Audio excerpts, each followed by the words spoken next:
ఆదిలాబాద్ ని వర్షాలు ముంచెత్తాయి. వాగులు వంకలు పొంగి ప్రమాదకరంగా ప్రవహిస్తున్నాయి. ఆదిలాబాద్ మంచిర్యాలలోని అనేక కాలనీలోకి భారీ ఎత్తున వరద వచ్చేసింది.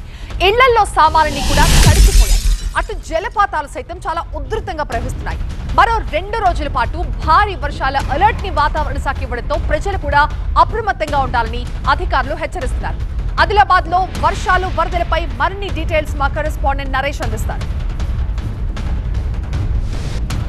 ఉమ్మడి ఆదిలాబాద్ జిల్లాను భారీ వర్షాలు వణికిస్తున్నాయి. వరద ఉధృతితో కాలనీలు జలమయమవుతున్నాయి. ఏది చెరువో ఏది కాలనీలో ఏది ఇల్లో తెలియని పరిస్థితి. ప్రతి ఇళ్లలో కూడా లోతట్టు ప్రాంతాల్లో ఉన్న ప్రతి ఇళ్లలో కూడా భారీగా వరద నీరు వచ్చి చేరుతుంది.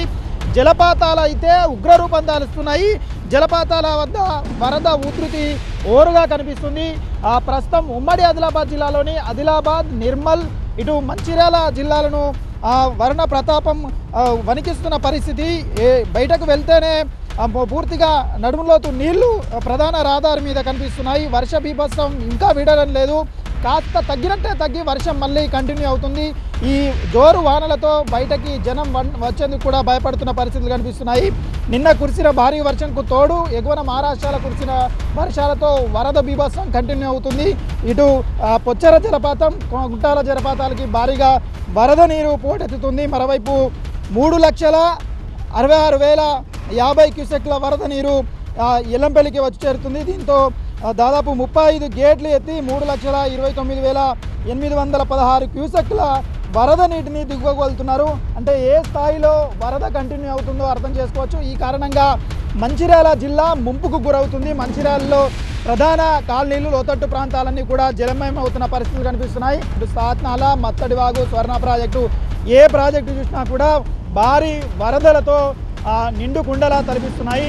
జలపాతాలు మాత్రము ఉగ్రరూపం దాలుస్తున్నాయి. చూడొచ్చు, ప్రస్తుతం మనం పొచ్చెర జలపాతం వద్ద ఉన్నాం. పొచ్చెర జలపాతం వద్ద ఉగ్రరూపం దాలుస్తూ పొచ్చెర జలపాతం కిందికి దూకుతుంది. ఈ వరద ఫ్లోటింగ్ కడెంబాగులోకి వెళ్తుంది. కడెంబాగులో కడెం ప్రాజెక్టు నిండుకుండల ఇప్పటికే మారిన పరిస్థితి. కడెంబాగు నుండి గోదావరిలోకి దిగువ ప్రాంతంలోకి విడుదల చేస్తున్నారు నీటిని. ఆ దిగువ ప్రాంతంలో గోదావరి ఉగ్రరూపం దాల్చి ఎల్లంపల్లిలోకి వరద నీరు కంటిన్యూ అవుతుంది.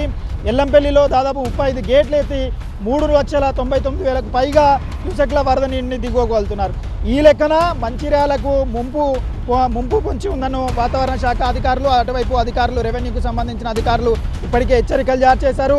ఇది ఓవరాల్గా ఉమ్మడి ఆదిలాబాద్ జిల్లాలో వరుణ ప్రతాపం తర్వాత ఉన్న సిచ్యువేషన్. వరదలు కంటిన్యూ అవుతున్నాయి, ప్రమాదం పొంచి ఉందని అధికారులు అయితే హెచ్చరికలు జారీ చేస్తున్నారు.